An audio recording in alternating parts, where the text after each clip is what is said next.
they can't find another man like Annu Malik. So getting Annu Malik out of Indian Idol is hopelessly odd because कोई meaning नहीं है. कुछ लोगों को अपना मुद्दे खड़े करने पड़ते हैं and they want to be bought up in front of people. Sir अच्छा, एक अपार्ट फ्रॉम दिस टॉपिक, एक टॉपिक ये है कि कहीं ना कहीं जो अन्नू मलिक हैं उन्होंने शो को छोड़ दिया है और उनके बदले अब दूसरे आ गए हैं, हिमेश रेशमिया आ गए हैं. तो क्या कहेंगे, आपको क्या लगता है कितना जस्टिस हुआ है उनके साथ में और क्या कुछ आपके राय है? आपने अमेरिकन आइडल देखा है? आप जानते हैं शो के बारे में जिसकी से इंडियन आइडल बना है? उसमें एक आदमी होता है साइमन.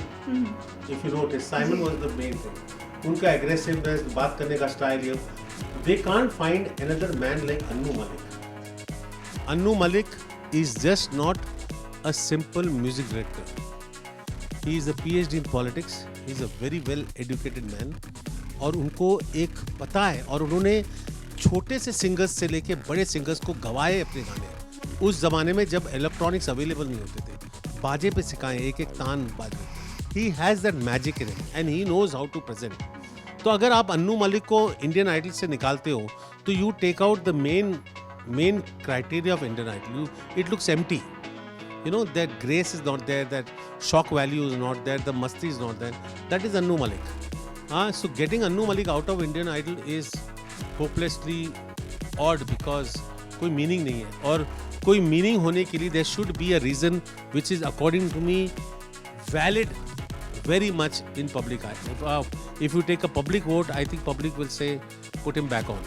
अरे सर, ये एक्चुअली उनको निकालने के पीछे से एक रीज़न ये था कि जो वो मी टू वाला एक्ट की वजह से रीजंस देके शायद चैनल ने ये डिसीजन लिया कि उनको अब शो को कंटिन्यू नहीं करना चाहिए. क्या लगता है आपको कि पिछली बातों को भूल के थोड़ा सा आगे बढ़ना चाहिए या फिर कहीं ना कहीं ये सारी वैल्यू अभी भी लोगों के जहन में हो सकती है? पब्लिक के जहन में तो नहीं है, मगर कुछ लोगों को अपना मुद्दे खड़े करने पड़ते हैं and they want to be bought up in front of people. तो अगर वो रीज़न है तो वो अपने खड़े लगे हुए हैं because maybe they don't have other things to do. But मगर to take away the work of such a big man is wrong. I think it's wrong entirely. और मेरे हिसाब से तो Annu should be very much in Indian. I think वो तो between the channel and Annu का है जो रीजनिंग उनके पास है. मुझे एक्चुअली जो इन पूरे चैप्टर में पात्र हैं इनके बारे में कुछ पता नहीं. I neither do I follow music that much. I follow my own music, my stage shows, etc.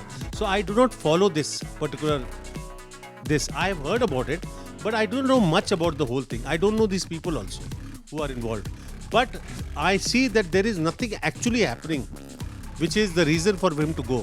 He should have stayed on, and Sony should have kept him on. अच्छा, हिमेश रेशमिया की बात की जाए तो उनका बीइंग अ जज आपको कितना लगता है कि अब शो के लिए हिट हो सकता है या फिर किस तरह का शो कैरी कर पाएगा उस चीज़? Himesh Reshammiya is a good artist. He is a very nice person. But the problem is that कि जो depth Annu Malik used to create और इतने सालों से करते आ रहे हैं ना, जब वो इतने सालों से करते आ रहे हैं तो उनकी आइडेंटिटी बनी भी है एक शो के साथ. It's like saying that Kaun Banega Crorepati can be done by some other artist. You know, anybody else. Nobody can do it except Mr. Bachchan can. The way he carries it. The people will not see it that way. I think in Indian Idol also they don't expect anybody else than Annu Malik. Lastly अब क्या कहेंगे, किस तरह से viewers को आप entertain करने वाले हैं जल्दी अपने गानों से, किस तरह से आपसे वो रूबरू होते रहेंगे, उसके बारे में क्या कहेंगे? मैं तो गाने गाता रहूँगा. मैं तो बहुत जल्द जितने गाने मैंने अंदर गाए हैं बिग बॉस के अंदर वो सब मैं रिलीज़ करूँगा. And I will be in front of the public. मेरे स्टेज शोज़ हैं उनमें मैं सब सुनाऊंगा, कुछ बिग बॉस की बातें करूंगा. स्टेज शोज़ पे सब पॉपुलर नए गाने. मुझे बड़ा शौक है नए गाने बना के गाने का. I believe that new song should be given an opportunity और audience also wants to hear something new. तो मैंने बहुत सारे नए गाने बनाए हैं और वो गाने मैं गा गा के उनको एंजॉय करने बोलूँगा. And I am sure they like it because people also receptive to new things. I am Abu Malik. Keep watching Telly Masala and have a great new year. 2020 is coming in. Enjoy it.